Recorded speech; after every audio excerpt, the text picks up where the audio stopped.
Class 10 board exam sir पर है अभी।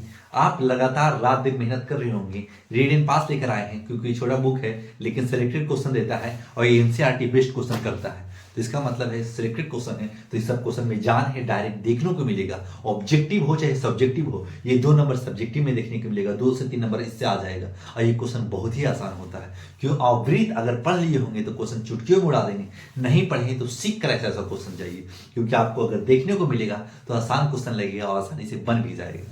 कैसे बनाएंगे समझिएगा। 2 सेकेंडरी वृत्त, 2 सेकेंडरी वृत्त मतलब वृत्त के अंदर वृत्त, उसको सेकेंडरी वृत्त कहते हैं।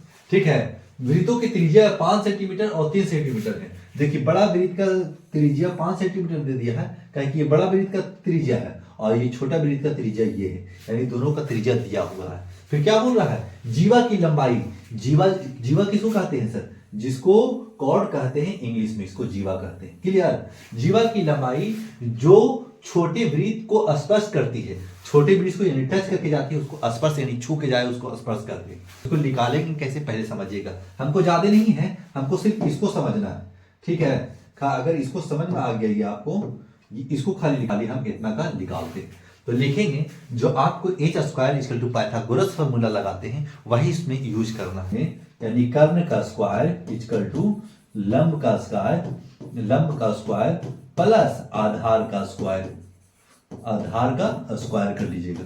फिर जो दिया हुआ है उसको आप पुट कर लीजिएगा, कर्ण का स्क्वायर इक्वल टू लंब का स्क्वायर प्लस आधार का स्क्वायर।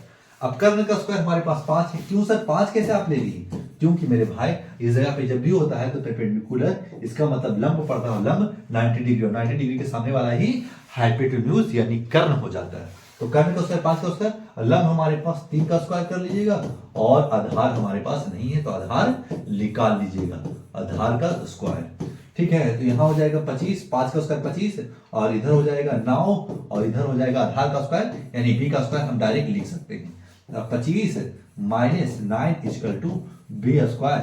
अब लिख लेंगे 16 और स्क्वायर हटाइए तो रूट चढ़ाइए तो यहाँ 4 हो जाएगा। हमारे पास बेस कितना आ गया, 4 आ गया, यानी ये बेस आया।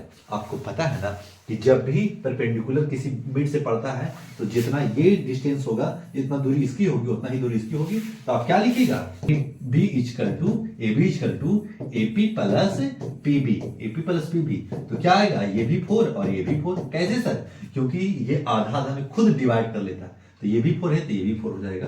आपका राइट आंसर 8 सेंटीमीटर हो जाएगा।